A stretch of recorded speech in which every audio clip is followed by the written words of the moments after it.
Buenos días a todos, a todas. Hoy es martes de salud, pero voy a iniciar la conferencia leyendo un comunicado por el tema del día de ayer, de los aranceles que impone el gobierno de los Estados Unidos a México y a Canadá y a China también. El día de ayer, el gobierno de los Estados Unidos, después de 30 días de pausa, decidió unilateralmente imponer 25% de aranceles a las exportaciones de México, a pesar del tratado comercial firmado por el propio presidente Trump en su primer mandato, y de que en este periodo de tiempo, en estos 30 días, se desarrollaron acciones contundentes contra la delincuencia organizada y el tráfico de fentanilo, así como reuniones bilaterales de seguridad y comercio que llegaron a acuerdos sustantivos de cooperación entre ambos países. Por la noche del 3 de marzo, ayer en la noche, la Casa Blanca publicó un comunicado ofensivo, difamatorio y sin sustento sobre el gobierno de México, que negamos rotundamente y condenamos categóricamente. Desde que dio inicio el gobierno que represento, el 1 de octubre de 2024, hemos trabajado y dado resultados en materia de seguridad. Por ejemplo, en el caso de tráfico de fentanilo, las propias cifras de la Oficina de Aduanas y Protección Fronteriza de ese país, CBP por sus siglas en inglés, muestran que las incautaciones de fentanilo en Estados Unidos provenientes de México se redujeron en 50% de octubre de 2024 a enero de 2025. Otros resultados en estos 5 meses de gobierno son los siguientes: aseguramiento de 6,998 armas de fuego, 75% de las cuales provienen de los Estados Unidos, y de 121.4 toneladas de drogas, incluyendo 1,260 kilogramos y 1,332,126 pastillas de fentanilo. Se han desmantelado 329 laboratorios clandestinos para la elaboración de metanfetaminas. He incautado la cifra histórica de 26.4 toneladas de cocaína en operaciones marítimas.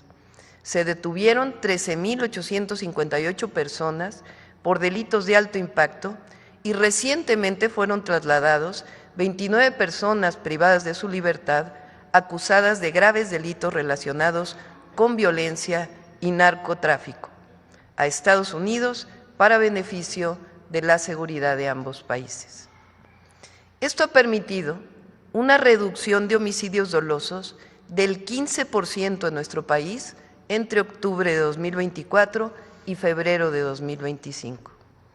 Por ello somos enfáticos: no hay motivo, razón ni justificación que soporte esta decisión que afectará a nuestros pueblos y naciones. Lo hemos dicho de diferentes formas: cooperación y coordinación, sí; subordinación, intervencionismo, no.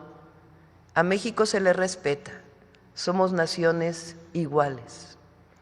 Por razones humanitarias, colaboramos para evitar el tráfico de drogas ilegales hacia Estados Unidos. Pero como lo hemos manifestado en múltiples ocasiones, el gobierno de ese país debe hacerse cargo también de la crisis de consumo de opioides que ha causado tantas muertes en Estados Unidos.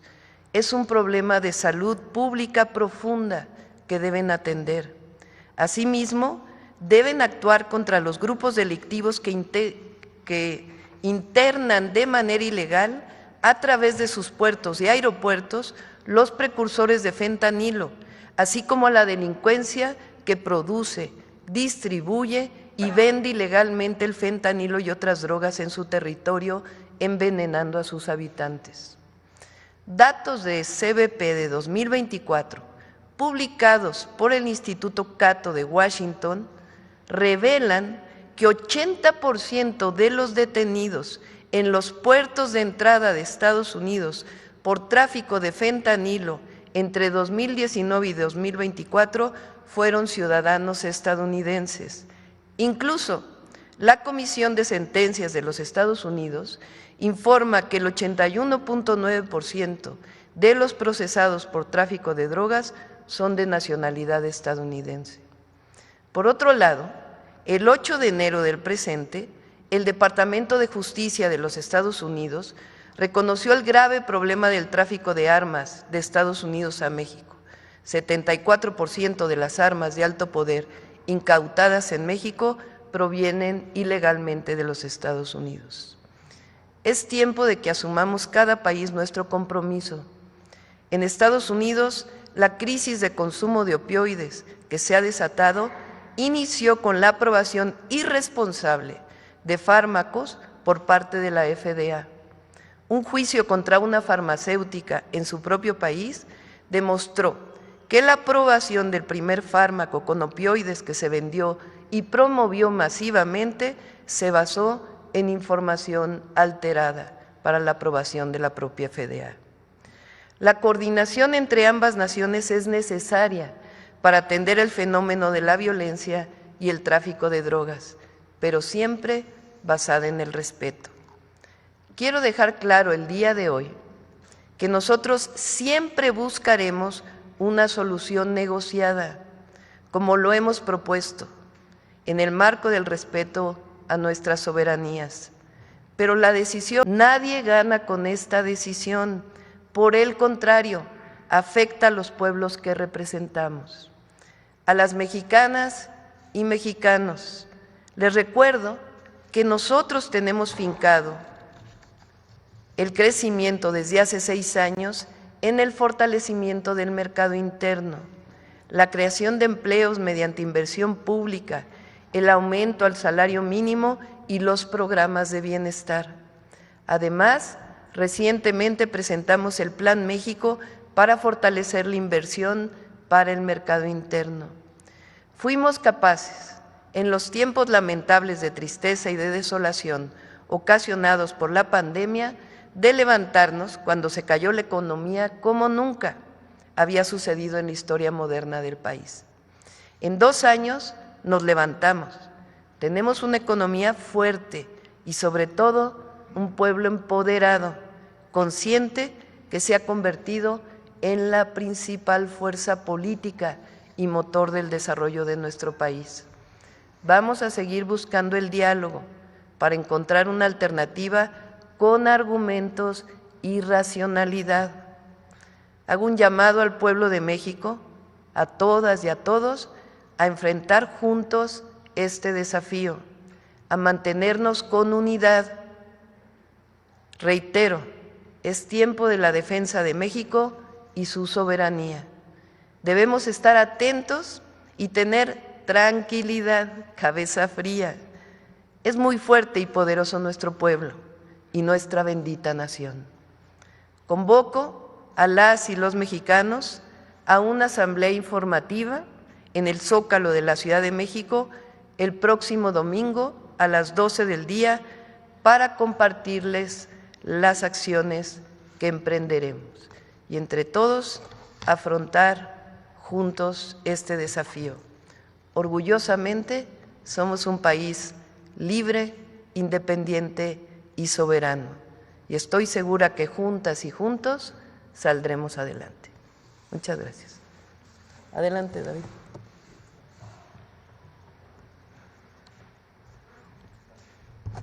Hola, muy buenos días a todos. Con su permiso, Presidenta, hoy les queremos informar rápidamente sobre el avance en la compra y abasto de medicamentos e insumos para el sector salud. Si me dan la siguiente, por favor. Afortunadamente, ya este 1 de marzo, como marcaban los contratos de la compra consolidada que ejecutamos desde el inicio de la administración, comenzaron las órdenes masivas de suministro de insumos para la salud.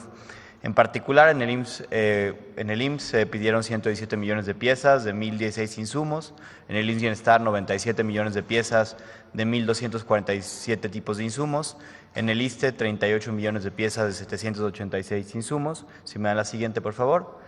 Para los Institutos Nacionales de Salud, 7.3 millones de piezas de 1.569 tipos de insumos, en Pemex 624.000 piezas de 98 insumos y en la Secretaría de Marina para Servicios de Salud 1.6 millones de piezas de 442 tipos de insumos. Esto significa que de acuerdo a los términos de los contratos, estas piezas deben entregarse antes del 15 de marzo en almacenes estatales y hospitales. Siguiente. La ruta crítica para el abasto es la siguiente. Desde el 21 de febrero comenzamos las órdenes de suministro. Toda esta semana continuaremos pidiendo más piezas de los contratos ya adjudicados, tanto de fuente única y patente como de genéricos, con el objetivo de que empiecen a llegar desde ya esta semana, aunque, como hemos referido en ocasiones anteriores, el volumen más importante, prácticamente la mayoría, va a estar llegando a partir del 15 de marzo. Con eso estimamos que en hospitales se empiece a ver el abasto desde este mismo día 5, pero con un incremento muy notable el 15, y en las unidades de salud, las clínicas, empezar a ver la llegada de insumos a partir del 10 de marzo y el 23 de marzo tener el volumen más importante ya distribuyéndose. Siguiente. Como hemos venido informando, todo el sector salud, las instituciones que lo conformamos, así como el equipo de la Secretaría, estamos monitoreando en tiempo real todos los días las órdenes que se emiten, los procesos de logística, los procesos de recepción en almacenes, para asegurar que lleguen a las personas que los necesitan y así garantizar su derecho a la salud. También, como mencionaba, toda la semana continuaremos emitiendo más órdenes de suministro hasta llegar a tener solicitado a la proveeduría que fue licitada las piezas que requiere el sector para los siguientes 2 meses y así poder estabilizar un poco el abasto, como hemos referido en ocasiones previas, a mediados de este mes y hacia finales del mismo también. Muchas gracias. Con su permiso, Presidenta, buenos días a todas y todos. Yo presentaré lo que se refiere a cáncer infantil, que ha sido un punto muy sensible, y me pasa la siguiente diapositiva, dar la noticia de que mediante la compra bianual contamos ya con contratos garantizados para todos los medicamentos necesarios para la atención de los distintos cánceres infantiles, leucemia, que es el responsable del 50%, y otros cánceres, con excepción de un solo medicamento que es para una variedad genética muy rara. Todos los demás ya contamos con ellos. La siguiente, por favor. También hemos avanzado en el protocolo de atención de leucemia aguda linfoblástica, que es la principal causa de cáncer infantil, y con eso y con el suministro de medicamentos pasaremos a lograr una sobrevida de 90% en los niños afectados con leucemia. Contamos ya con los medicamentos para inducción, consolidación, intensificación y mantenimiento del tratamiento. La siguiente, por favor. Y aquí nada más llamar la atención sobre 2 hechos. Uno, tendremos un stock de medicamentos en la misma Secretaría de Salud para que en caso de que en un sitio remoto no exista el medicamento, nosotros lo podamos proporcionar a quien lo requiera. Y llamarles la atención de algunos de los síntomas de los niños, pues eso tiene que ver con la atención temprana. Si un niño tiene sangrado frecuente en la nariz sin causa aparente, si tiene puntos rojos en la piel, si tiene moretones sin causa aparente, si tiene dolor de huesos o tiene anemia persistente, debe de hacerse una biometría hemática, porque eso nos permite detectarlo en la fase temprana y alcanzar esa sobrevida en 90%. Muchas gracias. Y finalmente queríamos platicarles sobre un nuevo programa que nos entusiasma mucho para el apoyo a las familias de niños y niñas con cáncer. Hoy aproximadamente 3,000 niños y niñas con cáncer se atienden en el sistema público de salud fuera de la Seguridad Social, es decir, particularmente en el Instituto del Seguro Social para el Bienestar, el IMSS Bienestar, así como en los institutos nacionales de salud que atienden niños con cáncer, como es el Instituto Nacional de Pediatría y el Hospital Infantil de México Federico Gómez. Para un caso típico, un niño o niña con leucemia requiere visitas hospitalarias hasta 18 meses, con muchas visitas al principio, inclusive una vez a la semana.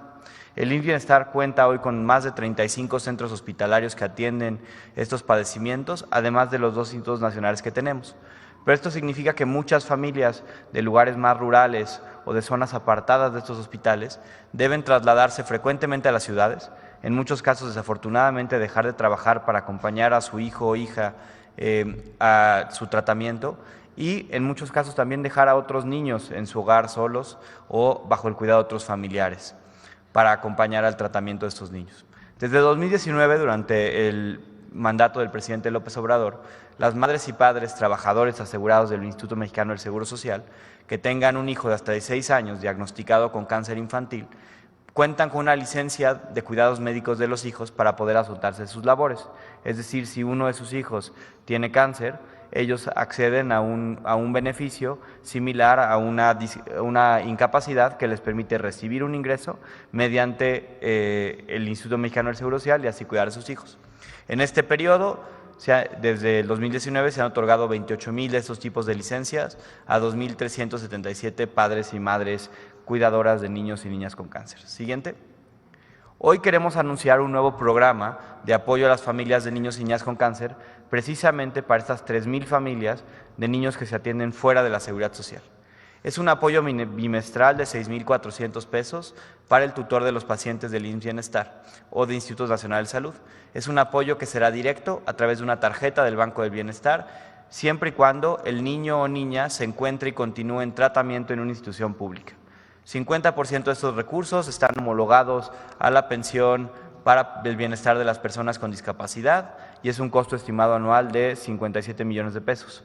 Y la otra mitad del costo, afortunadamente hemos tenido iniciativas del sector privado, del sector filantrófico, para poder pagar el restante 50%, gestionado y entregado a través de la misma tarjeta del bienestar. Siguiente.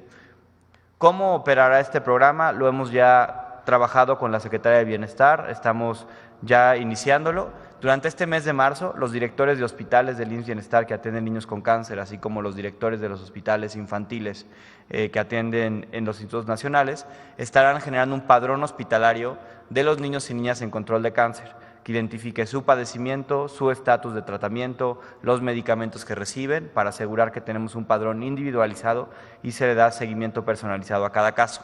Esto durante este mismo mes de marzo. A partir de abril, el equipo de la Secretaría de Bienestar comenzará el empadronamiento de los tutores de los niños y niñas que se encuentren en estas condiciones y comenzará la emisión de tarjetas del Banco del Bienestar por parte de esta misma Secretaría, con el objetivo de a partir del mismo abril comenzar la dispersión de los apoyos y al mismo tiempo comenzar un proceso de actualización mensual para garantizar que cualquier niño que ingrese posteriormente a atención de cáncer en alguno de estos institutos continúe y permanezca en este programa, así como que acceda si es de caso nuevo. Además nos permite, y es algo que va a ser muy útil para todos nosotros en el sector, que la Secretaría de Bienestar, a través de sus mecanismos de trabajo territorial, le pueda dar seguimiento personalizado a cada uno de estos niños para encontrar posibles fallas, por ejemplo en el abasto de medicamentos o en el abandono del tratamiento. De esta manera logrando que todos los niños accedan no solo al derecho a la salud que merecen, sino también que se les pueda dar un seguimiento para los problemas particulares que puedan enfrentar en los retos que claramente conlleva pues este padecimiento. Este programa nos tiene muy emocionados y lo hemos venido trabajando en los últimos meses y estamos hoy muy contentos de poder anunciarlo de la mano del anuncio de que los medicamentos para niños con cáncer pues están garantizados y comenzarán a llegar en gran volumen este mismo mes. Muchas gracias.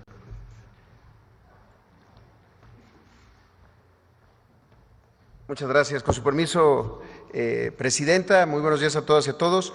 Uno de los temas que nos ha encargado la Presidenta Claudia Sheinbaum en el crecimiento de la atención en el Seguro Social es la contratación de médicas y médicos especialistas. Esto lo informamos el 18 de febrero aquí mismo en la conferencia mañanera y se planteó que abríamos en ese momento la convocatoria y hoy traemos los resultados. Es un proceso que todavía está en marcha, pero hay avances importantes. Si nos pasan la siguiente. A la fecha, se inscribieron en la plataforma del IMSS un total de 10,225 médicas y médicos especialistas. Médicas y médicos que están terminando o ya concluyeron su especialidad, ya salieron de la residencia y están listos para contratarse. De ellos, 7,000, casi 7,000 son de alguna residencia del IMSS, el resto son quienes se han inscrito en la convocatoria nuestra y vienen de otras instituciones. La siguiente, por favor. A la fecha han asistido al draft, a este proceso de reclutamiento allá en Churubusco, en el centro de convenciones del sindicato, un total de 3,277 médicas y médicos, de los cuales ya contratamos a 3,244, es decir, casi el 99% de los que han acudido han salido de ese lugar, además en un proceso mucho más ágil, con menos tiempos de espera para ellas y a ellos, van, acuden, se informan ahí de cuáles son las vacantes que se están ofreciendo por especialidad, por hospital, por estado obviamente, por turno, y han salido de ahí ya 3,244 personas ya contratadas. En la siguiente vemos cómo se han distribuido por estado. Los 15 estados con mayor número de contrataciones son la Ciudad de México con 386, Jalisco con 373, Sonora con 210, Chihuahua con 196, y aquí algo muy importante, muchos de ellos están siendo contratados o han optado por tomar una plaza en los hospitales nuevos, como el de Ciudad Juárez, que ya se concluyó y que ya está en operaciones, y que estas vacantes en algunos turnos hacían todavía falta. También en el Estado de México 192, Guanajuato 187. Y una cosa muy importante, si lo podemos ver en la siguiente, bueno, 54% de las contrataciones han sido mujeres, también porque las becas desde hace 5 años se han distribuido mucho mejor. La mitad de las personas que se están formando en el IMSS son médicas especialistas. Y la última, algo muy importante, que es se está contratando las especialidades que necesita la propia institución. Lo hemos comentado aquí, muchos años se abrían pocas becas, pero de las pocas becas se hacían hacia especialidades que requerían más las instituciones privadas que el propio IMSS.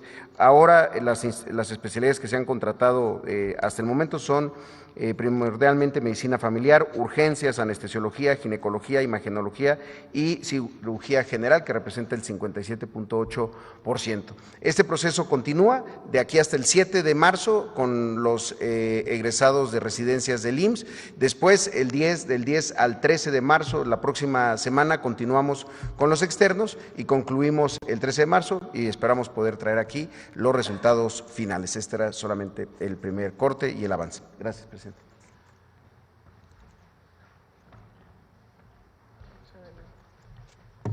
Con su permiso, Presidenta. Muy buenos días. El día de hoy vamos a informar de la Clínica Es Nuestra 2025. Como saben, en el 2024, en conjunto con la Secretaría del Bienestar, se puso en marcha este exitoso programa que ha beneficiado a más de 11,816 unidades de salud en 2,222 municipios. Las y los vecinos de cada centro de salud votan y supervisan más de 44,000 acciones de fortalecimiento en 3 rubros: infraestructura, equipamiento y mobiliario, para los cuales se han invertido más de 6,300 millones de pesos. Siguiente. En el 2025 celebramos la decisión de la Presidenta de México de replicar y expandir este programa del IMSS Bienestar ahora hacia nuestros compañeros del ISSSTE. En abril comenzaremos el proceso para que a través de asambleas comunitarias organizadas se puedan constituir 8,222 comités de salud para el bienestar en todas las clínicas de nuestra institución, y vamos a transferir ese recurso que ven ustedes ahí por cada una de las complejidades propias de cada clínica. Siguiente. Este año vamos a incluir a los CESAS dentro de la Clínica Es Nuestra. Los CESAS es un modelo de clínicas de vanguardia, cercanas a la comunidad y muy resolutivas para las necesidades de la población. Estas clínicas cuentan con más de 6 consultorios de medicina general, pero además tienen un diseño de servicios complementarios como laboratorios, rayos X, consulta de especialidades troncales, así como un área para cirugías ambulatorias y áreas de encamados de corta estancia y equipos regionales del propio IMSS Bienestar. Este modelo nos permite despresurizar la demanda de los hospitales de segundo nivel, apostando por clínicas más completas y que ahora, con la incorporación de la Clínica Es Nuestra, también podrán recibir y ejercer recursos según las necesidades propias de las vecinas y vecinos. Durante las próximas semanas informaremos sobre las fechas y ubicaciones exactas de las asambleas, por lo cual invitamos a cada vecina y vecino cercano a un centro de salud del bienestar a incorporarse a este ejercicio. Muchas gracias. Gracias, Alejandro. Ahora sí vamos a las preguntas. A ver aquí. Qué bueno que me tocó primero para preguntarle de otro tema y que ya después le pregunten de lo que le quieren preguntar. Presidenta, me presento y perdón que le dé un poco de contexto, pero me lleva a mi primera pregunta. Me llamo Aaron Aragón y junto con Luis, mi socio, tenemos un medio independiente en Chihuahua, se llama Chihuas News. Estamos contratando 11 frecuencias de radio para poder llevar nuestro noticiero y también tenemos un portal digital. Ya llegamos a 62 de los 67 municipios. Nos faltan 5 porque ya no tenemos más riñones para empeñar, pero pronto vamos a conseguirlo. Después de que hicimos este esfuerzo, hemos logrado llevar la información y esta es mi primera pregunta. En mi estado existe un cerco mediático enorme. A pesar de los esfuerzos de la delegada Mayra Chávez en Bienestar, del de la difusión Eber Quesada, inclusive de los mismos diputados, los medios no publican absolutamente nada de lo que se hace en gobierno federal, sino todo lo contrario. Allá todo lo que está mal es culpa suya, todo. Y nosotros nos hemos dado cuenta que incluso en el Congreso ya está pasando lo mismo, a pesar de que el viernes le dieron para atrás en el Congreso del Estado a la lista de los magistrados y que en tribuna la diputada Brenda Ríos señaló fuertemente lo que pasó, el diputado Cuauhtémoc Estrada les dijo lo que les tenía que decir y la diputada Jael Argüelles les dijo vendepatrias, en realidad en los medios publicaron todo lo contrario. Con el apoyo de 22 diputados se aprobó por mayoría la votación de la lista de candidatos. En otro medio, esta lista de aspirantes a jueces y juezas está aprobada por el Congreso y así nos vamos. Me gustaría preguntarle y aprovechar que en este espacio se va a escuchar su respuesta como tal. ¿Qué opina de esta situación en nuestro estado? Pues qué bueno que existen medios independientes como ustedes. Decirle al pueblo de Chihuahua que escuche la mañanera del pueblo, que nos sintonice a las 7:30. Ya no se dice sintonice, ¿verdad? Que ponga las redes sociales o el canal de televisión pública para ver y escuchar la mañanera. Todavía, en efecto, hay quien cree que evitando que haya información que sea balanceada, va a tener legitimidad. Pero no, eso ya quedó en el pasado. La verdad, la elección pasada fue para nuestro movimiento muy buena en Chihuahua. Entonces, al pueblo de Chihuahua decir que vea, escuche medios independientes y que siempre tenga toda la información. Gracias, presidente. En otra pregunta, el día de ayer y el sábado fue el tercer informe de la gobernadora. Ella comentó que tienen una gran relación con usted, que el problema de la relación con el sexenio pasado fue por terceras personas que metieron, pues ahora sí que grilla, eso es lo que comentó la gobernadora. ¿Qué opinión tiene usted respecto a esto y cómo es su relación con la gobernadora? Nosotros nos corresponde, independientemente del origen político de las y los gobernadores, trabajar conjuntamente y establecer relaciones de respeto. Cuando no hay relación de respeto, entonces se deja de atender como se debe atender a la gente. Ella gobierna Chihuahua y nosotros también gobernamos Chihuahua desde el gobierno federal. Entonces tenemos que coordinarnos. Es como ahora en Guanajuato. Hay un problema de inseguridad que todos conocemos en Guanajuato. Entonces, si hay buena voluntad de la gobernadora para coordinarse con el gobierno federal para atender este problema, pues vamos a colaborar. Distinto es cuando hay un gobernador o gobernadora que lo que quiere es permanentemente atacar políticamente y no poner por encima de todo a la población, a la gente. Entonces, hasta ahora en Chihuahua pues se ha trabajado conjuntamente y lo que esperamos pues es una relación de respeto y ya la gente toma sus decisiones cuando hay elecciones. Hablando de esa colaboración, hemos visto que en Ciudad Juárez pasa algo como lo que usted está comentando. Queríamos preguntarle sobre cómo van con los terrenos para las casas de cuidado, perdón, los centros de cuidado infantil. Bien, va muy bien, ¿verdad? ¿Quieres informar? Sí, muchas gracias, Presidenta. Efectivamente, el nuevo modelo de Centros de Educación y Cuidado Infantil, los CECIS, que es la evolución de las guarderías, la Presidenta Claudia Sheinbaum determinó que fuera ya en Chihuahua y en particular en Ciudad Juárez, con un énfasis a las hijas e hijos de madres trabajadoras de la maquila, uno de los quizá segmentos más lastimados durante la época neoliberal, con salarios precarios, centros de trabajo que representaban ciertos riesgos y que ahora pues han decidido colaborar. Ahora, de los 12 centros de educación y cuidado infantil, 5 son con terrenos que nos donó la presidencia municipal. Lo recibimos el 28 de enero en donación y estamos en el proceso de escrituración, justo trabajando con la presidencia municipal. Son 5, 4 de ellos para centros de cuidado infantil de 250 lugares, uno que es un terreno un poco más pequeño, pero muy bien ubicados todos, ese es para 110 lugares, porque están cerca de los lugares donde viven las madres que trabajan en maquiladoras. Además, algo que nos pidió la presidenta y que trabajamos muy bien con el presidente municipal fue que se están construyendo 2 más por parte del DIF o con recursos del DIF federal y que iban a ser operados por el DIF municipal y que ahora se ha determinado que pasen a operación por parte del IMSS. El resto son los que estamos trabajando con la industria maquiladora para el modelo de CECI de prestación por empresa. Los primeros que comentaba son de prestación directa por el IMSS, ya no más subrogaciones, este desorden generalizado que llevó a casos como el de la guardería ABC, ahora son de prestación directa por el propio Seguro Social con sus propios trabajadores y trabajadoras. Muchas gracias. Presidenta, como le comentaba en el informe, la gobernadora agradeció bastante el apoyo federal y también en las declaraciones el presidente de Ciudad Juárez agradeció mucho lo que está pasando con esto. Preguntarle, porque mucha gente nos escribió en las redes sociales, ¿por qué escogió Ciudad Juárez para iniciar con esto? Pues hay una deuda histórica con las mujeres de Juárez. La violencia contra la mujer se hizo patente durante una época muy difícil para las mujeres de Ciudad Juárez. La mayoría de ellas mujeres trabajadoras de la maquila, incluso muchas de ellas que no habían nacido en Chihuahua y que decidieron irse para allá porque había empleo.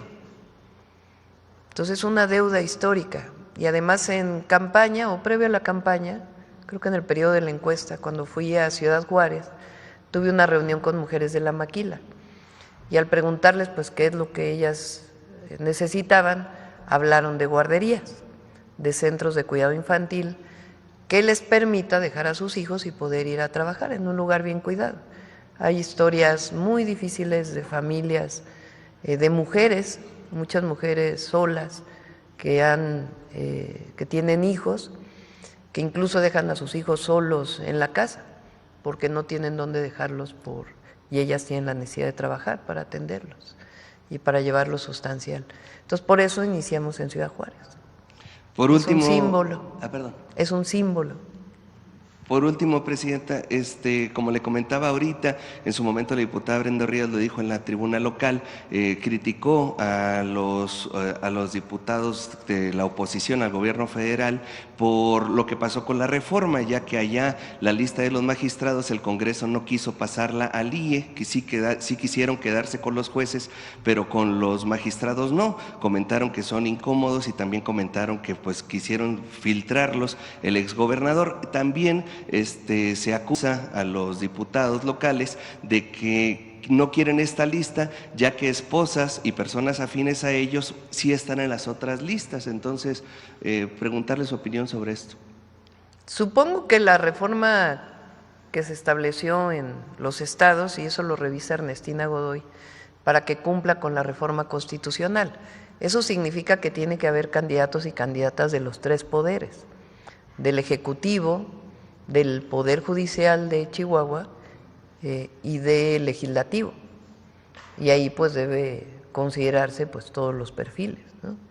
Y recuerden que es constitucional, que todos los poderes judiciales estatales deben cambiar con el voto popular a más tardar en 2027. Le agradecemos mucho el espacio. Muchas gracias. Gracias. Ahora sí, a ver aquí. Muchas gracias, presidenta. Amir Ibrahim, del Quintana Roo MX. Acaba de convocar al Zócalo a los mexicanos y mexicanas este próximo domingo. ¿Cuál sería la convocatoria a los paisanos que viven en Estados Unidos? Ellos quieren ayudar, señora presidenta, siempre en los comentarios de los programas que hacemos, participan mucho, han estado preguntando cómo ayudamos, cómo pueden participar los paisanos. Pues por lo pronto pienso que pueden enviar cartas al gobierno de los Estados Unidos, a sus congresistas, hablando de la afectación que significa los aranceles para Estados Unidos y para México, para explicar a la gente qué es esto del 25% de aranceles. México exporta, hoy somos el principal socio comercial de los Estados Unidos, es decir, aquí se produce una parte muy importante de lo que consumen los estadounidenses, particularmente automóviles. Pero esta exportación tiene que ver con una integración comercial y productiva. Quiere decir que no es que aquí se fabriquen los automóviles completos y se envíen exportados a los Estados Unidos, sino que las autopartes se fabrican una parte aquí, después se van a Estados Unidos, luego regresan, luego se van a Estados Unidos, luego regresan y luego se forman en armadoras, ya sea aquí o en los propios Estados Unidos, o en el propio Estados Unidos.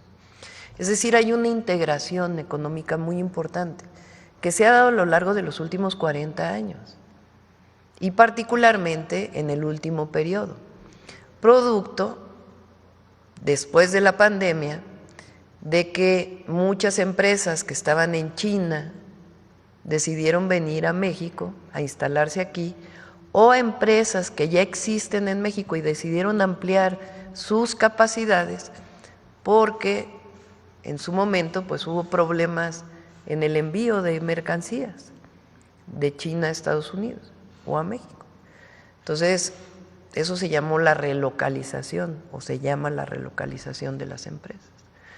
Entonces, México ha aumentado su exportación a los Estados Unidos. Pero esa exportación que se envía precisamente por la integración comercial genera empleos en México y en Estados Unidos.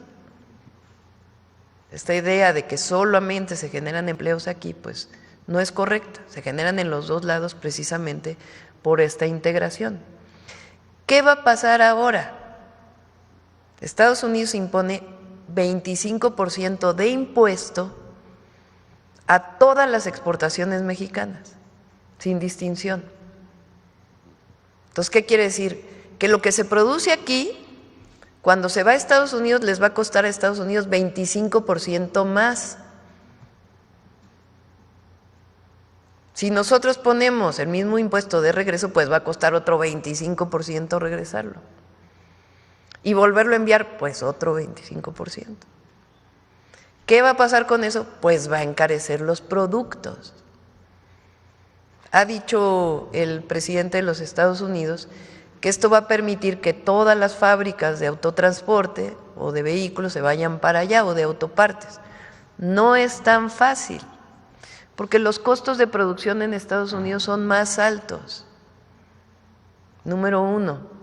Y número dos, no es tan fácil trasladar una empresa de vehículos, armadora de vehículos, que tiene su tiempo a otro país. Se requiere pues su tiempo para poder hacer este proceso. Entonces, por eso decimos, y esa es la información importante, lo que ocurrió es que le ponen un impuesto de 25% a todo lo que se exporta de México hacia los Estados Unidos. Entonces, lo que nosotros decimos es, esto va a afectar a los dos países, y más, Canadá también tiene su 25%. Entonces, ¿a quién va a afectar más? A los estadounidenses, porque necesariamente porque los productos no se pueden mover en un día, su fabricación, pues va a provocar un aumento de precios al consumidor. Entonces, ¿qué decimos nosotros? Al revés, deberíamos de estar promoviendo mayor integración económica que nos permita competir con Asia, porque juntos nos fortalecemos, separados no nos fortalecemos. No es solo que todo se vaya a producir allá, no es tan sencillo. Ayer me decía un empresario que recibí aquí unos empresarios mexicanos que tienen fábricas en Estados Unidos, que les está costando mucho trabajo conseguir mano de obra allá. Entre otras cosas porque ya no hay tanto bono demográfico, es decir, ya no hay tanta gente tan joven que trabaja en las fábricas y otros fenómenos que se generaron a partir de la pandemia. Entonces, por eso nos fortalece la integración. Ahora, poner el asunto del fentanilo como el argumento para poner el 25% del impuesto, pues tampoco tiene sustento. Primero por los resultados que hemos dado, que estamos trabajando para evitar que el fentanilo cruce hacia los Estados Unidos, también para beneficio, para ayudar a Estados Unidos y para beneficio de nuestro país, porque nosotros queremos bajarle a la violencia. Pero hay que tomar en cuenta que el consumo de fentanilo en los Estados Unidos, pues no solamente viene de México, como se ha querido promover. También los precursores de fentanilo entran por los puertos de Estados Unidos.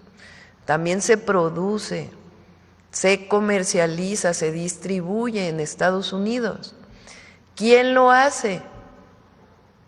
Pues la mayoría son grupos delincuenciales formados entre otros, por estadounidenses. Por eso los datos que pongo aquí. Fíjense esto es a ver si puedes ponerlo de este instituto. Es muy interesante, muy, muy interesante.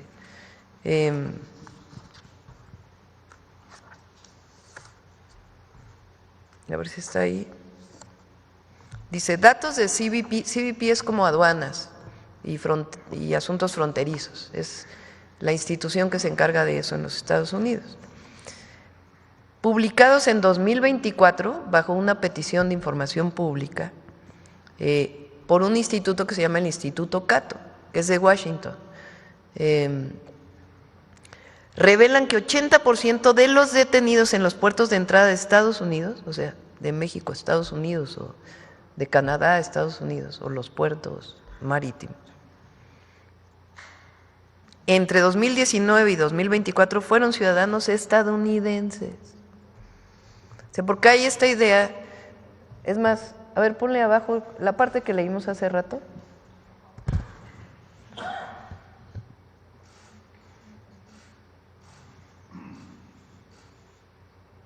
Esta parte que dice que se piensa que es la migración. ¿Es el primero? A ver, el primero.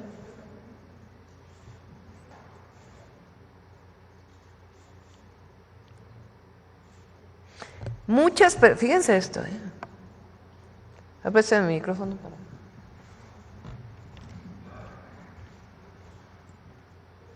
Este es un instituto de estos llamados grupos de trabajo, think tanks de los Estados Unidos en Washington. Fíjense su primer párrafo. Muchas personas creen erróneamente que la inmigración es fundamental para el suministro ilícito de fentanilo en los Estados Unidos. Sin embargo, los defensores de este punto de vista han ofrecido poco más que especulación para apoyarlo. Los nuevos datos obtenidos por el Instituto Cato a través de una solicitud de la Ley de Libertad de Información cuestionan esta creencia. El nuevo conjunto de datos muestra que los ciudadanos estadounidenses comprendieron el 80% de las personas atrapadas, dice aquí, detenidas, debe decir, con fentanilo durante los cruces fronterizos en los puertos de entrada de 2019 a 2024.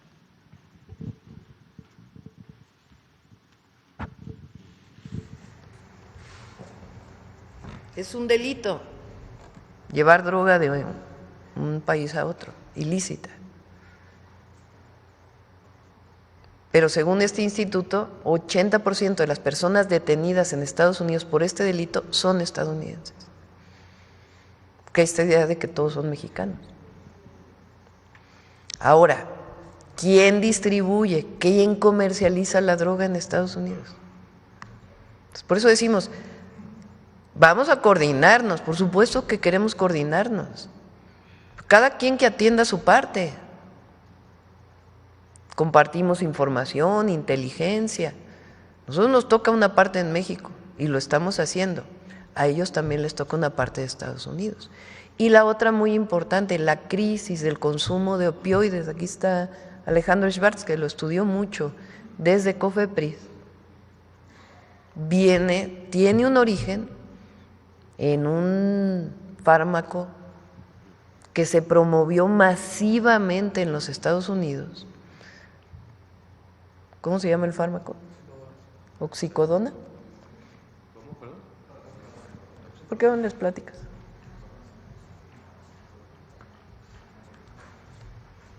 Efectivamente, como señala la presidenta, hay un fármaco que es un opiáceo de consumo oral que se llama oxicodona, Oxycontin. La FDA lo autorizó para que se pueda vender sujeto a una receta, pero por consumo oral. Y esto es uno de los elementos descrito ampliamente en la literatura como el origen causal de la crisis de los opiáceos en Estados Unidos. O sea, ese medicamento contenía fentanilo y lo vendían en farmacias como si nada. Es un opioide, es un opioide. No necesariamente fentanilo. Sí, es un opioide sintético, pero lo importante es que es de consumo oral.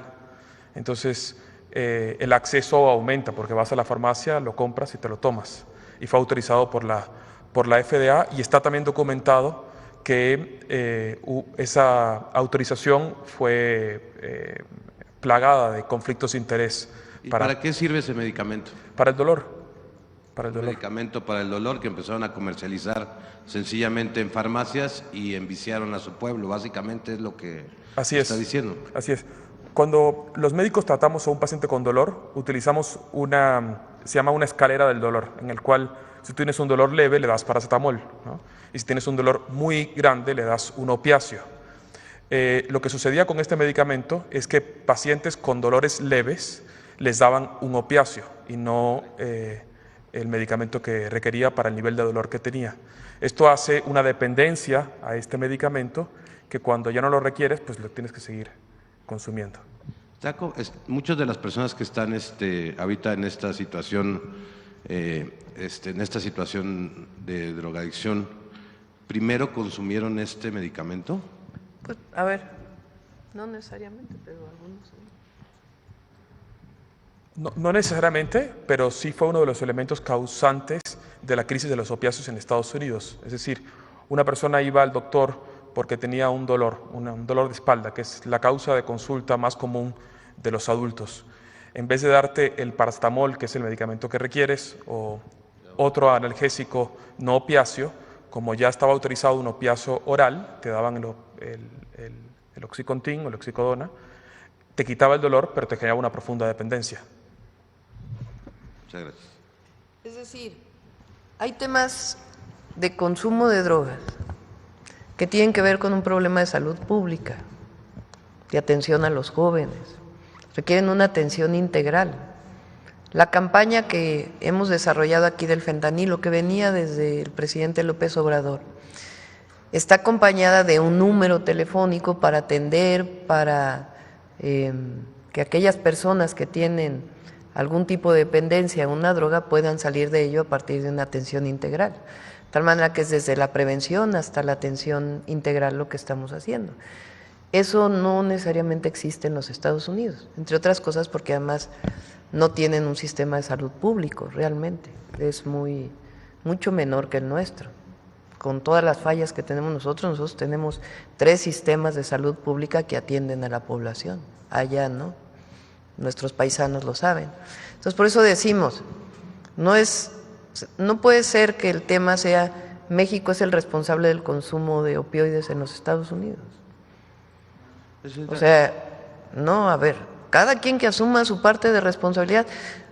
nosotros vamos a colaborar siempre, porque como lo he dicho, no queremos que el fentanilo llegue a ningún lado, fentanilo ilegal, ni a Estados Unidos, ni a México, ni a ningún lado, porque es una droga sumamente adictiva que hace un terrible daño y no queremos que ninguna droga llegue a ningún lado. Y en eso estamos trabajando, desde la parte de salud pública, prevención, hasta la parte que tiene que ver con todos los delitos que se cometen por el tráfico de las drogas. Entonces, por eso decimos, nos coordinamos, colaboramos. Esta semana tenemos pactada una llamada con el presidente Trump.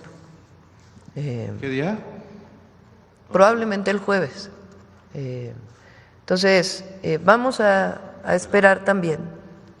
De todas maneras, si ellos, como lo dije ayer, nosotros este plan ya lo tenemos desde hace tiempo, desde que entramos al gobierno. El plan que, en caso de que continúen los aranceles, vamos a anunciar el domingo en el Zócalo. Y nos importa porque cualquier consecuencia que pueda tener los aranceles en términos de la economía de nuestro país, que tiene sus consecuencias, primero no asustarse, porque los mexicanos y mexicanas siempre salimos adelante y vamos a salir adelante frente a cualquier adversidad. Y además juntos, y yo estoy convocando a que en esto entremos todos los mexicanos y mexicanas, a este desafío que se nos presenta. Pero la responsabilidad, como lo decía ayer, de los aranceles, pues es una decisión del gobierno de los Estados Unidos, una decisión unilateral del gobierno de los Estados Unidos. O sea, en estas semanas, en este mes, pues hubo varias reuniones, una reunión muy importante en Washington, llamadas telefónicas, una llamada muy importante, una reunión muy importante en Washington, donde se tomaron acuerdos de coordinación para el tema de la seguridad, del tráfico de drogas y del tráfico de armas. Entonces, no es que haya habido una cosa de que nosotros no queríamos coordinar, no, al revés. Estamos trabajando, nos coordinamos siempre en el marco de nuestra soberanía. Entonces, ¿cómo en medio de un acuerdo de coordinación, pues hay una decisión del gobierno de Estados Unidos que de todas maneras se pone el 25% de aranceles? Entonces, esta decisión es una decisión unilateral del gobierno de los Estados Unidos. Nosotros nunca nos vamos a cerrar al diálogo, al contrario, siempre están las puertas abiertas, pero nosotros también tenemos que tomar nuestras propias decisiones para proteger a las industrias nacionales y extranjeras que están en México y para proteger a nuestro pueblo. Y no queremos entrar en una guerra comercial, nadie está… Eso solo afecta a la gente, solo afecta a la gente. Para no salirme del tema, Presidenta, ¿a qué atribuye usted, si los datos no acompañan al presidente Trump en cuanto al fentanilo y este tipo de situaciones? Y además, pues se ha visto una estrategia de seguridad a partir de que usted asumió el mando del país muy fuerte y han estado capturando, digamos, personas del crimen, y estos 29 que se fueron también para Estados Unidos. Y no acompañan los datos. ¿A qué atribuye usted la decisión unilateral? ¿Por qué cree, si no es el fentanilo, a qué se le atribuye? Y como pregunta, otra pregunta aparte, en mi estado, Quintana Roo, tenemos mucha relación con personas americanas. Llegan 30 millones de turistas a nuestro estado al año, y muchos de los prestadores de servicios, muchas de las personas del pueblo de Quintana Roo, que son meseros, que tienen relación con el pueblo, pues con los americanos y con los canadienses, si les podría dirigir algún mensaje en cuanto a pues cómo tratarlos, cómo atenderlos, y cómo sería como el mensaje de solidaridad con ellos, porque no creo que todo el pueblo americano esté a favor de estas medidas contra el pueblo de México. Al contrario, somos un pueblo, y en Quintana Roo yo lo veo todo el tiempo, que somos un pueblo amigo, que nos llevamos muy bien con ellos, todo el tiempo estamos en constante buena convivencia, ¿no? ¿Y cuál sería como el mensaje al pueblo de Quintana Roo, que atiende a muchos americanos, y a qué atribuye usted el tema de Trump? Gracias, Presidente. Siempre que hacer nuestro trabajo con respeto a todas las nacionalidades. No es un tema del pueblo de Estados Unidos. Por ahí hay una encuesta, a ver si la encuentran, no sé dónde la vi, no sé si es de Reuters, que dice que un porcentaje muy alto de estadounidenses están en contra de ponerle aranceles a México. A ver si la encuentran. Sí, es de Reuters, ¿no? A ver si la encuentran para poderla poner. Y han salido también, bueno, de ayer a hoy, fíjense, luego se notó en la bolsa de los Estados Unidos el impacto del anuncio. O sea, no es solamente un asunto del impacto que puede tener en México, sino el impacto que tiene en los Estados Unidos. Tan es así que en pocas horas hay una cantidad de instituciones, de cámaras de comercio, de gobernadores, de legisladores en Estados Unidos, de presidentes municipales, de condados, que dicen, esto nos va a hacer mucho daño a nosotros. O sea, muchos estadounidenses, empresarios estadounidenses que dicen, no tiene sentido poner el 25% de arancel a las exportaciones de México a Estados Unidos. Entonces, no, en eso hay que ser. Y la otra es, el presidente Trump ayer dijo que me respetaba, lo dijo así y además se ha referido a mí de diversas maneras y se lo agradezco, la verdad. Y yo también lo respeto. El asunto es que encontremos la forma de colaborar, de coordinarnos, sin subordinación de nadie, para beneficio de nuestros pueblos. Entonces siempre vamos a poner eso por encima de todo. No ayuda esto ni a ellos ni a nosotros. Se hicieron muchas propuestas sobre la mesa en temas comerciales. Repito, se llegaron a acuerdos muy importantes en la reunión sobre seguridad. Entonces es mucho mejor irse por ese camino de la coordinación a este camino de imponer unilateralmente aranceles, pues que nosotros también vamos a tener que responder. Pero eso no ayuda a nadie. En caso de que la llamada del jueves llegue a un acuerdo de suspender los aranceles y esto, la convocatoria del domingo se cancelaría. Vamos a ver cómo está. Yo creo que de todas maneras hay que reunirnos, hay que dar información. Entonces, muy va la importante. familia. Nosotros venimos de ahí, de la plaza pública. Venimos de informar a la gente desde abajo. Entonces, la mañanera del pueblo ayuda mucho, pero nosotros también tenemos que informarle a la gente, pues, de esta situación, porque el gobierno, los gobiernos estatales, porque estamos invitando a los 32 gobernadores, 31 gobernadores y a la jefa de gobierno a este proceso, a enfrentar esto en unidad, porque este es un asunto más allá de un partido político, es un asunto que va contra el país. Entonces, no tenemos todavía exactamente la hora, pero ya les estaremos informando y esperemos pues que sí se dé la llamada, porque siempre el diálogo ayuda, siempre. Y más el diálogo bilateral pues de dos presidentes de países vecinos. Muchas gracias, presidente. Sí, aquí.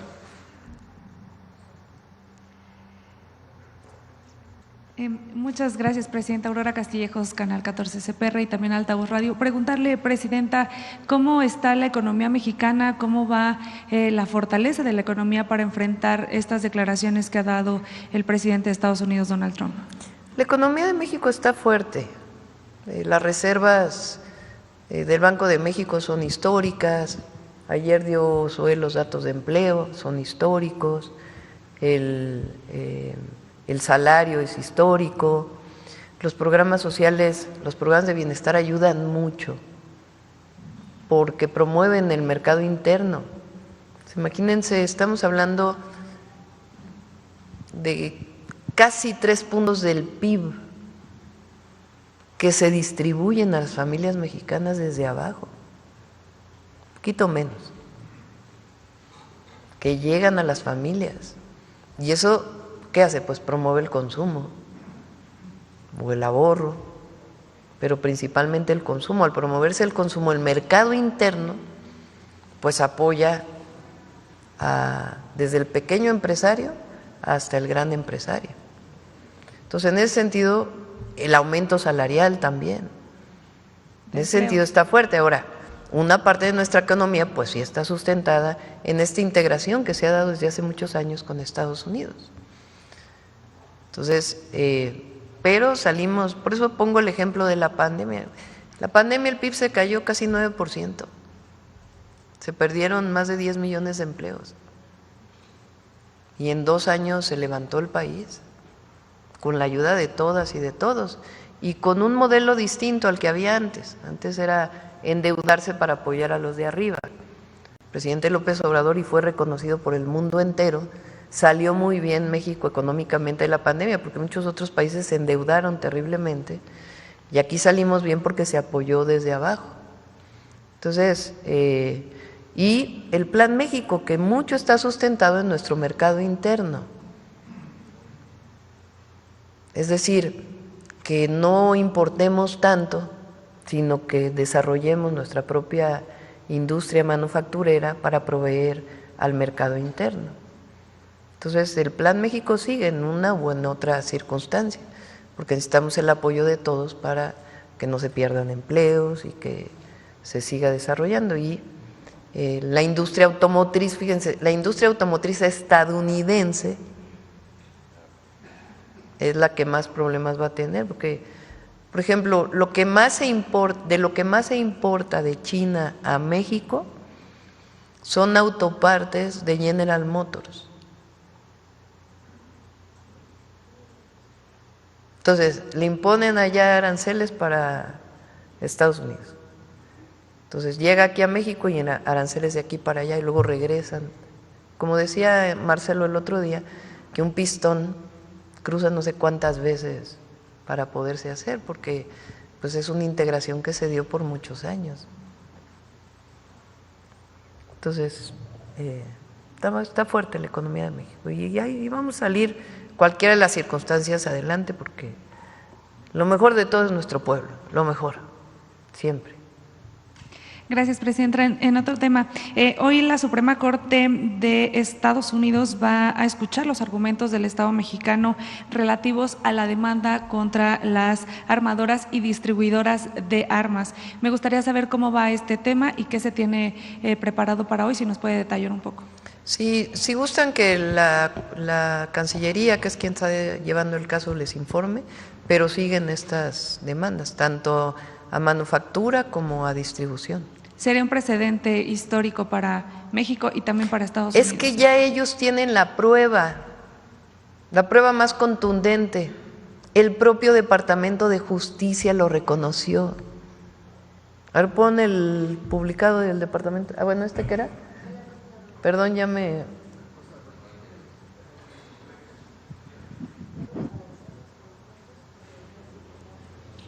¿55%? ¿Qué es?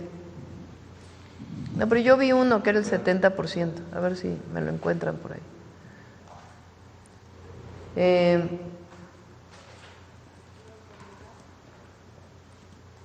55% en contra, ¿no? Bueno, en esta ya es 55% en contra, y hay otra que vi que 70% está en contra, en este caso es 55%.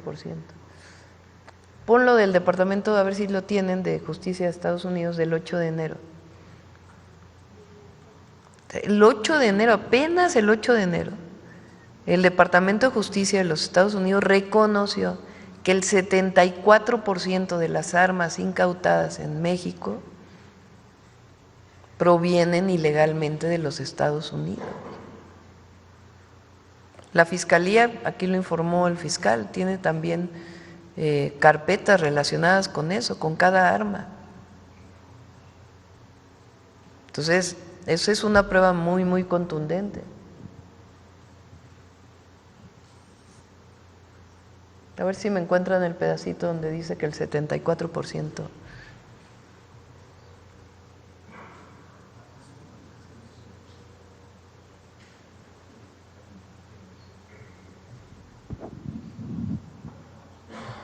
Dice este documento: las armas originarias de Estados Unidos y recuperadas en México entre el 2017 y 2021 representan el 74% de todo el crimen internacional relacionado con armas que ha sido trazado por el productor. O sea que hay trazabilidad desde el productor. Es muy fuerte. Es una prueba muy contundente porque es el propio Departamento de Justicia quien reconoce eso a partir de una investigación. Claro, solo para detallar, ¿nos podría Cancillería? Nos decía Sí, que tendría Cancillería que dar puede informar. algún comunicado si lo puede emitir más tarde. Sí, sí, sí. Muy bien. Gracias, Presidenta. Gracias. Acá.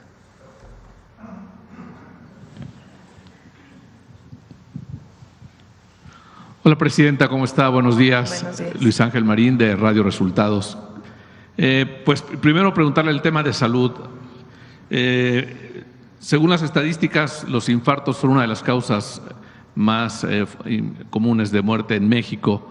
Muchas veces ocurren en lugares públicos estos infartos y no hay tiempo de que pues la persona llegue a algún hospital. No sé qué tan viable sea que, como parte de protocolos de protección civil en lugares públicos como restaurantes, cines, sea requisito obligatorio instalar desfibriladores y capacitar al personal para atender a personas en caso de que pudiera darse este tipo de incidentes. Bueno, hay dos tipos de estrategia. Una que ya está implementada es el código infarto, que permite que cuando una persona sufre un dolor que sospecha que es un infarto, pueda acudir a cualquier sitio para ser atendido. Hay en este momento salas de hemodinamia donde te pueden poner un anticoagulante, trombolisis y además convertir para que entre en ritmo cardíaco. Sí estamos estudiando la posibilidad de que no en cada restaurante ni en cada sitio, pero sí en sitios públicos como son, por ejemplo, los aeropuertos, como son edificios en donde existe una gran concentración de gente, puedan existir aparatos para desfibrilar a una persona que sufre arritmia y que pueda ser trasladado con el código infarto para ser atendido. Existe ya el proyecto para eso y, como digo, el código infarto ha salvado muchas vidas ya en México. Pero en el caso de los lugares públicos, muchas veces por el tráfico, por la dificultad de accesos, ¿una reacción inmediata podría salvar vidas, doctor? Sí, sí puede salvar vidas, definitivamente. Un infarto puede ser súbito, puede fallecer en ese momento, pero generalmente el infarto tiene unas horas a donde, si se actúa adecuadamente con el código infarto, se puede lograr una sobrevida importante. Muchas gracias, doctor. Y las salas de hemodinamia también, ¿no? Sí. No sé, eso es, o tú también, no sé, ¿quieren comentar eso? Eso es importante. Claro que sí. Sí, adicional a lo que comentaba el doctor Kersenovich, del código infarto para tener estos medicamentos y los equipos de los trombolíticos en el primer nivel de atención, no solamente en los hospitales, sino se hizo un esfuerzo enorme y se ha seguido avanzando en todas las instituciones para que en cada hospital o centro de salud se cuente con los medicamentos trombolíticos, con la capacitación del personal y el equipo necesario para ganar tiempo y llegar a las salas de hemodinamia. Uno de los principales problemas que se tenía es que no se contaba con salas de hemodinamia públicas en estados completos. Se tenían que plantear traslados muy largos que a veces pues ya no daba tiempo para poder atender con este intervencionismo cardíaco a los pacientes que entraban por infarto. Uno de los elementos que se ha trabajado más es la integración, es decir, las salas de hemodinamia, aunque estén en cualquier institución, en el IMSS, en el ISSSTE o en el IMSS Bienestar, atienden a las personas sin importar la derechohabiencia. Y estos códigos que al final de cuentas son como los centros reguladores de urgencias médicas, pero específicos sobre el tema de infarto. A la fecha, solamente en el caso del IMSS, todos los estados ya tienen una sala de hemodinamia y las llevamos también al segundo nivel de atención y no solamente a la alta especialidad, porque se tenían salas de hemodinamia en los hospitales, en Centro Médico Nacional La Raza, en Siglo XXI, en los hospitales más grandes, ahora también están en los hospitales regionales, ya tenemos cerca de 50, hay algunos estados, algunas ciudades que requieren una capacidad mayor para estar siempre a tiempo. Y es un esfuerzo sectorial que seguimos trabajando con la Secretaría de Salud. Aprovechando, director, y también presidenta, en Papantla, en Veracruz, en 2008 se puso la primera piedra de un hospital regional y han pasado pues todos esos años y se quedó ahí, al parecer estaba en una barranca. La administración del presidente López Obrador dijo que no era viable terminarlo porque estaba en una situación geológica mala, pero no sé si con la llegada del nuevo gobierno de la gobernadora Nale y el tema de IMSS Bienestar en Veracruz se pueda retomar ese proyecto, porque es un hospital que pretendía ser un hospital muy grande, se invirtieron muchos millones de pesos y bueno, se quedó en obra negra y no se continuó y sigue sin haber hospital de ese tamaño en Papantla, que además iba a atender parte de la sierra, la costa y toda la parte de la zona del Totonacapan. Sí, uno de los elementos que se trabajaron fue esta revisión de cerca de 112 hospitales, también algunos centros de salud muy grandes, pero sobre todo los hospitales que se construyeron en los tiempos del Seguro Popular, en algunos casos en lugares inadecuados o que se quedaron sin financiamiento, incluso asociaciones público-privadas que se terminaron litigando. Y se hizo un rescate enorme de este tipo de hospitales abandonados.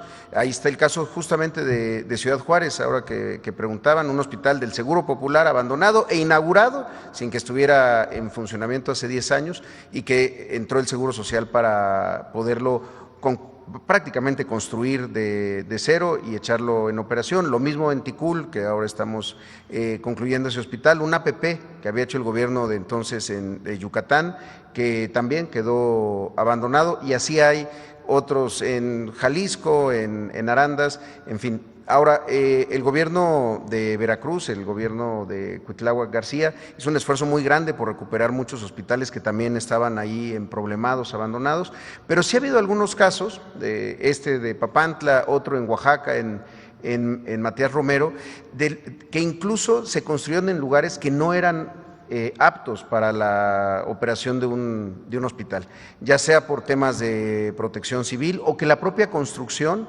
a la hora de poderla revisar tenía ese dictamen de protección civil. Habrá que revisar el de Papantla, ahí hay un hospital del programa Coplamar, el antiguo el IMSS Bienestar Programa, que es operado por el IMSS. También se están rehabilitando muchos de estos hospitales, son hospitales que ya tienen más de 40 años, pero están muy bien construidos. Esa es una cosa como para analizarse. Muchos hospitales que llevan muchos años tenían métodos de construcción muy eficientes, que no tenían una vida útil, como ahora se piensa que los hospitales casi son desechables, y no debe de ser así, tienen que ser construcciones que duren durante mucho tiempo. Y en ese sentido, con la Secretaría de Salud, algo que nos pidió la presidenta es que hemos trabajado sectorialmente para que el crecimiento de cualquiera de las instituciones, por ejemplo en el caso del IMSS, no ocurra solamente en donde el IMSS tiene mucha derechohabiencia y mucha necesidad de crecer, sino donde se identifican desiertos de atención y todo el sector, es decir, toda la población requiere de una instalación de esta naturaleza, de un hospital. Y también algo que se está trabajando mucho es fortalecer el primer nivel de atención. En muchos casos escuchamos estas exigencias, generalmente son muy legítimas, de queremos un hospital, pero muchas veces no se cuenta ni siquiera con un centro de salud, con buenos equipos de diagnóstico, con consultorios de medicina familiar, y el enfoque preventivo que estamos trabajando con la Secretaría de Salud depende también muchas veces de eso. 80% de las enfermedades se pueden atender en el primer nivel de atención, pero desde luego que vamos a revisar el caso específico de esa instalación en Papantla. Muchas gracias, director. Presidenta, el día de ayer el Metro de la Ciudad de México tuvo un caos en las líneas 8 y 9. Recientemente la jefa de gobierno anunció 23,000 millones de presupuesto para el metro. También se han anunciado por parte del gobierno federal y del gobierno capitalino pues la construcción de más obras para transporte público. ¿qué recomendaría usted? Fue jefa de gobierno, ¿qué recomendaría para, antes de empezar a construir nuevos proyectos, poner al 100% de funcionamiento el metro? ¿Qué recomendaría, presidenta? Sí, a nosotros nos tocó la renovación completa, pues prácticamente una nueva línea, la línea 1 del metro. Todavía tiene varias estaciones que han tenido cierto retraso por la dificultad en la construcción y la operación, porque llevan sistemas completamente nuevos, totalmente automatizados. Lo hicimos porque la línea 1 del metro tenía más de 50 años. Y recuerden que la Ciudad de México pues tiene, por la sobreexplotación del acuífero, hundimientos en ciertas regiones. Entonces, tanto por esa razón como por el propio uso se fue desgastando y el objetivo fue la línea 1. Se hicieron además pues varios temas en la línea, no sé si es la 9 o la 7, que sale de Pantitlán, creo que es la 9, ¿no? Saliendo de Pantitlán había por lo mismo un desnivel muy grande en la salida. Ya no me tocó a mí inaugurarlo, lo inauguró Martí, pero se tomó la decisión de rehacer completamente un puente para evitar pues cualquier problema. Y también se hicieron renovaciones de trenes y un sistema completamente distinto de compra de equipo. El metro pues requiere su mantenimiento y sobre todo su rehabilitación, digamos, mayor en muchas de las líneas que ya tienen mucho tiempo. Por ejemplo, la línea 3 requiere nuevos trenes, la línea A, que es la que va por todo Zaragoza, requiere una renivelación. Si ustedes van por Avenida Zaragoza, por Calzada Zaragoza, tiene como vados que son producto justamente de estos desniveles por la sobreexplotación del acuífero y los hundimientos. Nosotros vamos a ayudar en la línea A. Se va a terminar la línea 12 del Poniente, que lleva muchísimos años sin poderse terminar, y el interurbano que llega hasta Observatorio. Pero Gracias, está haciendo muy buen trabajo, Clara, muy buen trabajo. La última pregunta, en el tema de aranceles, en el tema de Trump. Prácticamente Trump está instalado en una posición de ser villano del mundo. La forma en que trató a Zelensky fue lamentable. La forma que quiere convertir la Franja de Gaza en un centro turístico inmobiliario también es terrible después de todo lo que ha pasado con las matanzas de niños en Gaza, en Palestina. Y ahora pues los aranceles que desestabilizaron las bolsas. Estamos pegados a Estados Unidos, tenemos una dependencia comercial muy fuerte de nuestras exportaciones, casi el 80% son para ese país. Tomando en cuenta estas decisiones de Trump, que parecen ser así como de una película de Marvel, como está pasando en Capitán América, que el presidente está manipulado. O sea, vi la película y dije, güey, qué cosa qué comparación tan fuerte. Y diría, presidenta, ¿cómo evitar desconectar tanta dependencia comercial con Estados Unidos, buscar acuerdos comerciales? Europa está también muy molesta por esta situación. Muchos países, todo el mundo está prácticamente en contra de las decisiones de Trump. Presidenta, gracias. Sí, a nosotros nos corresponde respetar al presidente Trump. Finalmente es electo por su pueblo y nos toca respetarlo, aunque no estemos de acuerdo en muchas de las decisiones que toma, particularmente las que afectan a México. Pero buscamos siempre un diálogo, una coordinación, siempre. Independientemente de cualquier tema, nosotros tenemos que buscar la coordinación, además por la protección también de los mexicanos que están del otro lado de la frontera, que es muy importante para la propia economía de Estados Unidos, como lo hemos dicho muchas veces, y además saludamos a nuestros paisanos. De consolidarse este tema de los aranceles, hay que hacer una evaluación muy importante de la diversificación geográfica de la economía mexicana. Porque durante 40 años, esa es, digamos, la fortaleza de los tres países, Canadá, Estados Unidos y México. Tiene una fortaleza la región Norteamérica por su tratado. que nos ha permitido crear empleo en los 3 países, mejorar el bienestar y competir de mejor manera con otras regiones. Ahora, al poner 25 de aranceles, pues en realidad se está violando todo el tratado comercial, ¿verdad? Que también pues tiene su parte jurídica que hay que encaminar. Entonces México, además del Plan México como estaba planteado, pues tenemos que estar pensando también en fortalecer la inversión en nuestro país, porque es eso principalmente. México, parte del problema que tenemos, fíjense, aumentaron las exportaciones en 9% anual en los últimos 4 años. Pero nuestro PIB no creció en ese porcentaje. ¿Por qué razón? Uno, porque muchas son empresas extranjeras cuyos ganancias se los llevan fuera de México. Esa es una parte importante. Otra, porque nosotros importamos casi lo mismo que exportamos en términos monetarios. No hemos fortalecido la producción nacional. Entonces, este es un tema incluso que venía desde el presidente López Obrador, el fortalecimiento de la inversión en México. Entonces, de darse ya de manera permanente los aranceles, pues nosotros teníamos que plantear también pues la inversión en México de otras empresas, ¿no? Para el mercado interno, más allá de la exportación, para el mercado interno. Es que durante años se hizo, México es el país que más tratados comerciales tiene del mundo. Y bueno, puede tener sus ventajas, pero también tiene sus desventajas.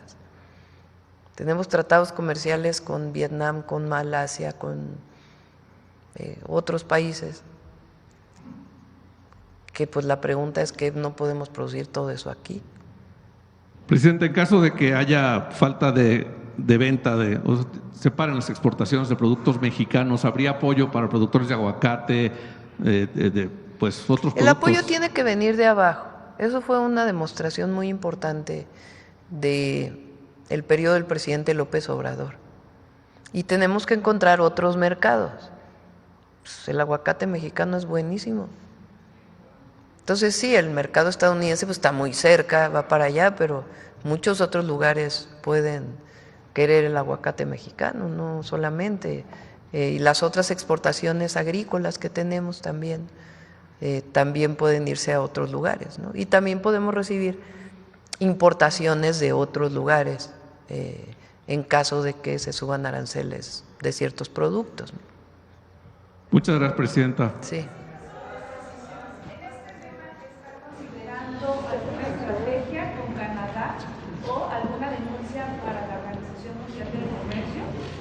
Sí hay vía jurídica, ya lo vamos a anunciar el domingo, pero tiene su vía jurídica que es muy importante que se lleve, y también pues la parte de las medidas arancelarias y no arancelarias. Pues habría que hablar con ellos, habría que hablar con ellos. A ver aquí. Gracias, Presidenta. Nancy Rodríguez, de Oro Sólido y Empuje Migrante. Precisamente ayer la licenciada Tatiana Cloutier anuncia que regresa y precisamente al Instituto de Mexicanos en el Exterior. Y pues obviamente su papel va a ser muy importante, y sobre todo ahora pues revisando los consulados en Estados Unidos. Presidenta, quiero yo informarle que de acuerdo a las investigaciones que hemos hecho y las visitas que también hemos hecho a los consulados, por ejemplo, el hermano de Emilio Gamboa Patrón, del priista Emilio Gamboa Patrón, estuvo como cónsul en varios consulados, brincaba de uno a otro. A la fecha no aparece como titular, obviamente, de consulado, pero habría que revisar si su presencia o su influencia en las operaciones de algunos de los consulados. Esto también es muy importante, Presidenta, porque fíjese que ellos tenían como mecánica hacer torneos de golf los fines de semana, y pues obviamente por eso es que ahora están muy enojados, porque los hacen trabajar sábados y domingos, a los cónsules y a los subcónsules que también pertenecen al sistema de servicio exterior mexicano. Entonces sería muy importante vigilar esto y sobre todo, Presidenta, que hasta la fecha de los más de 50 consulados que hay en Estados Unidos, solo 6 cónsules llegaron con el presidente Andrés Manuel López Obrador. Con usted todavía no tengo conocimiento que haya nombrado alguno. ¿Tiene algo? Rutilio, nada más en Miami. Sí. Rutilio, sí, tiene razón. ¿Tiene algún comentario en relación a esto? Lo comenté hace unos días, estamos revisando los consulados y de ser necesario y dentro del marco de las características de los servidores públicos de relaciones exteriores, cambiarlos. Tenemos noticias, pues, porque también tenemos mucha comunicación con organizaciones de migrantes o migrantes sencillamente que se comunican con nosotros, de que, por ejemplo, el mecanismo que establecimos para simplificar todos los trámites, de hacer las citas, etcétera, etcétera, no se ha implementado en muchos consulados, cuando pues era si no obligación escrita por ley, pues sí, una obligación hacerlo, porque es para beneficio de las y los mexicanos que viven en Estados Unidos. Y también de algunos consulados pues que no han tenido la empatía, o cónsules que no han tenido la empatía suficiente para poder atender en este momento a nuestros hermanos de allá, porque pues claro que en algunos lugares particularmente pues tienen preocupación, están asustados y hay alguna redada en algún lado, etcétera. Entonces nosotros nos comprometimos a que todos iban a tener asesoría legal y están dadas todas las condiciones para ello. Si en algún consulado no están haciendo esta parte del trabajo, pues necesitamos hacer una revisión muy grande. Se va un equipo de la Agencia de Transformación Digital a los 50 consulados para asegurarse de que toda la simplificación administrativa se está instalando y que todo el mundo esté enterado. Pero aparte, pues, con el canciller estamos haciendo una revisión, porque es un momento en donde siempre, pero en particular ahora, pues tienen que sentir todo el apoyo de los consulados. Sí, y Presidenta, lo que pasa es que en los consulados hay muchos personajes así, como el hermano de Emilio Gamboa Patrón, el priista. Por ejemplo, también usted recordará desvío de 1.500 millones de pesos a Josefina Vázquez Mota, la panista Josefina Vázquez Mota.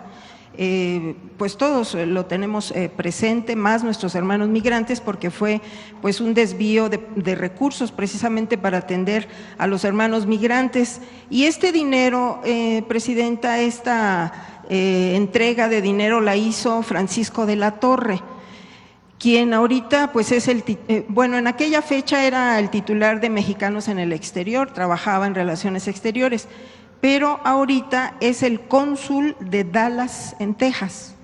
Entonces, esto fue la entrega de este dinero a Josefina. ¿No es una mujer la que está en Dallas? ¿No? Bueno, lo revisamos. Sí, es Francisco de la Torre, se llama él, y fue el que hace unos años le denunciamos aquí, pues que había mandado llamar a la policía y llegó hasta el FBI a desalojar a los hermanos migrantes.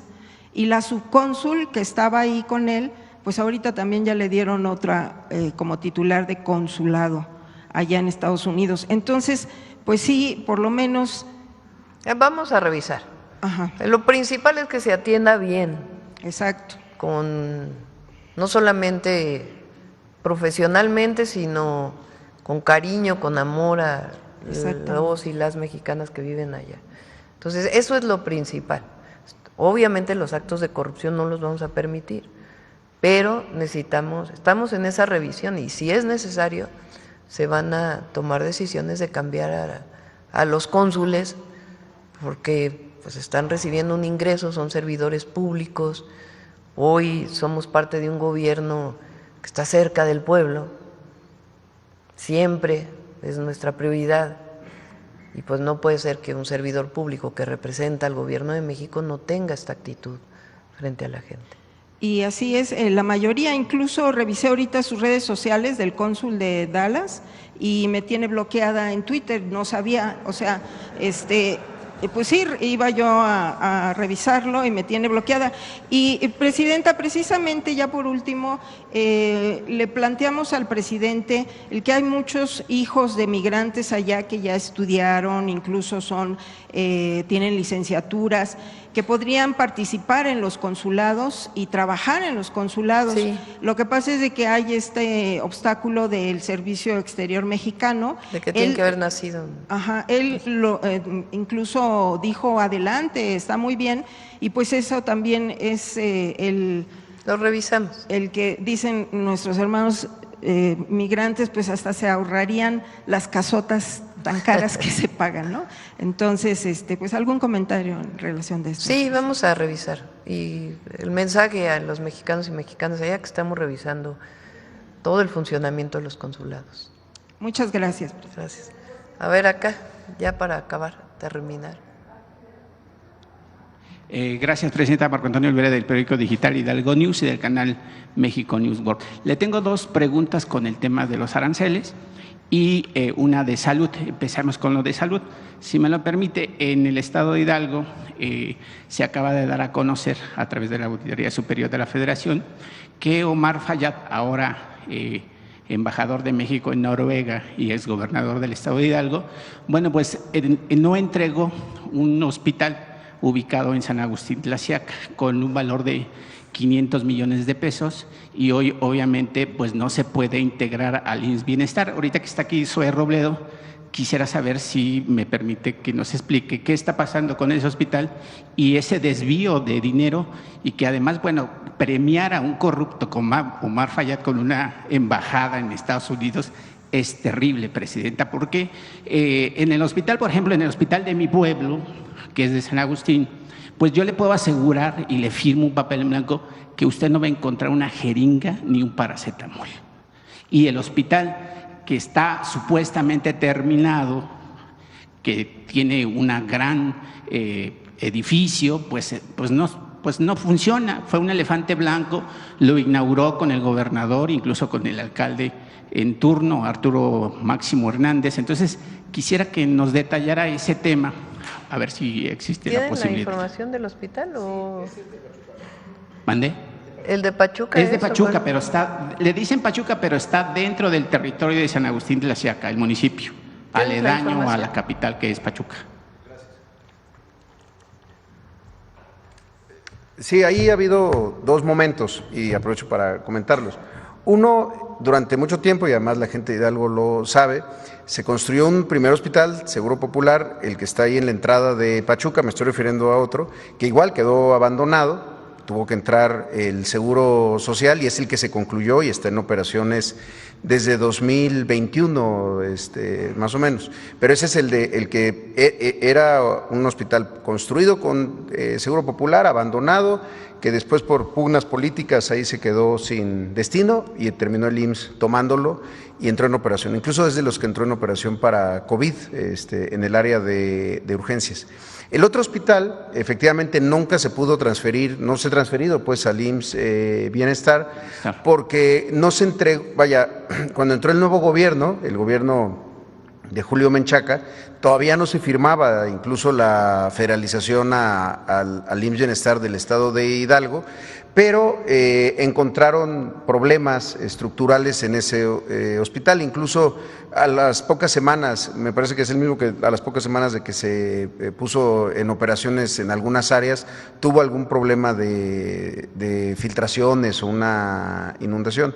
Ahora, lo que se habló en su momento con el gobernador Menchaca fue que se concluyera la recepción, se hiciera el acta administrativa de cómo se estaba recibiendo, para que entonces pudiera ser transferido al IMSS Bienestar, toda vez que el resto del órgano público descentralizado de servicios de salud del Estado de Hidalgo, pues sí había transferido el resto de las instalaciones. Es un tema más bien administrativo todavía de la Secretaría de Salud y de la Secretaría de Obras del Gobierno de Hidalgo, y sí, pues nosotros creemos que es importante que se concluya ese trámite, pues para que pueda ser transferido junto con el resto que ya se pasaron al IMSS Bienestar y pueda ser operado por el propio IMSS Bienestar. Pero ahí no nada más es la cuestión de una transferencia administrativa, y usted lo sabe perfectamente, secretario. El hospital no está terminado, tiene goteras, no funciona, y también hay un grave problema, presidenta, que yo ya se lo expuse en la ocasión anterior y voy a seguir insistiendo. El tema del agua, porque no hay agua, entonces se la quiere llevar de San Agustín Tlaxiaca para supuestamente el hospital, que obviamente los pobladores no están en desacuerdo en otorgar agua, pero siempre y cuando pues se le deje dividendos al municipio, que es de donde se extrae el agua, y sin embargo pues ahí no sé qué ha pasado con el tema del hospital, cuándo se va a hacer esa transacción, digamos, y cómo se va a arreglar o modificar esas irregularidades que, pues digo, pues 500 millones de pesos para un hospital fantasma, pues… Sí, insisto, tendrá que terminar ese proceso el gobierno de Hidalgo, documentar absolutamente todo de cómo recibió ese inmueble, y pues vamos a revisarlo para que pueda ser transferido al IMSS Bienestar. Ok, gracias. Presidente, y con el tema de los aranceles, yo estoy seguro que los migrantes en Estados Unidos con los cuales tengo contacto por el canal, bueno, ahí hay unos estudiantes de hijos de migrantes en Estados Unidos de diversas universidades. En la administración pasada yo le decía al presidente Andrés Manuel López Obrador que una de las especulaciones por las cuales subían los alimentos cada que querían era porque los propios empresarios acaparaban y especulaban y subían los precios, y después, bueno, se hizo ahí un tema de quién es quién en los precios. En ese sentido, presidenta, los estudiantes de diversas universidades en los Estados Unidos me dicen que le transfiriera, bueno, el mensaje de este tema es que ahora con el tema de los aranceles de Donald Trump se pudiera aplicar, a lo mejor le sirve, la autosuficiencia alimentaria de México para México.